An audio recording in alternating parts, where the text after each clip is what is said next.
ಇದೀಗ ಉತ್ತರ ಪ್ರದೇಶದ ಟಿ20 ಲೀಗ್ ಆರಂಭವಾಗ್ತಾ ಇದೆ. ಸದ್ಯ ಮೊದಲ ಪಂದ್ಯ ಮೀರತ್ ಮಾವರಿಕ್ಸ್ ಮತ್ತು ಕಾನ್ಪುರ್ ಸೂಪರ್ ಸ್ಟಾರ್ಸ್ ನಡುವೆ ನಡೀತಾ ಇದೆ. ಆದರೆ ಈ ಟೂರ್ನಿ ಆರಂಭವಾಗುವಂತ ಮುನ್ನವೇ ಆರ್ಸಿಬಿ ಸ್ಟಾರ್ ಆಟಗಾರ ಯಶ್ ದಯಾಳ್ಗೆ ದೊಡ್ಡ ಆಘಾತವಾಗಿದ್ದು ಟೂರ್ನಿಯಲ್ಲಿ ಆಡದಂತೆ ನಿಷೇಧ ಹೇರಲಾಗಿದ್ದು ಇನ್ಮುಂದೆ ಈ ಲೀಗ್ನಲ್ಲಿ ಅವರು ಭಾಗವಹಿಸಲು ಸಾಧ್ಯವಾಗುವುದಿಲ್ವಂತೆ.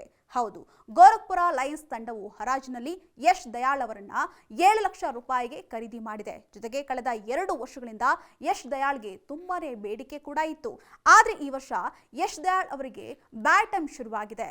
ಆದ್ರೆ ಇವರ ಬ್ಯಾಡ್ ಟೈಮ್ಗೆ ಕ್ರಿಕೆಟ್ ಕಾರಣ ಅಲ್ಲ, ಬದಲಾಗಿ ಅವರ ವಿರುದ್ಧ ಕೇಳಿ ಬಂದಿರತಕ್ಕಂಥ ಗಂಭೀರ ಆರೋಪಗಳು. ಹೌದು, ಗಾಜಿಯಾಬಾದ್ನ ಹುಡುಗಿಯೊಬ್ಬಳು ಅವರ ಮೇಲೆ ಲೈಂಗಿಕ ಕಿರುಕುಳದ ಆರೋಪವನ್ನ ಮಾಡಿದ್ದಾರೆ. ಇನ್ನು ಜೈಪುರದಲ್ಲಿ ಮತ್ತೊಬ್ಬ ಹುಡುಗಿ ಗಂಭೀರ ಆರೋಪವನ್ನ ಮಾಡಿದ್ದಾಳೆ.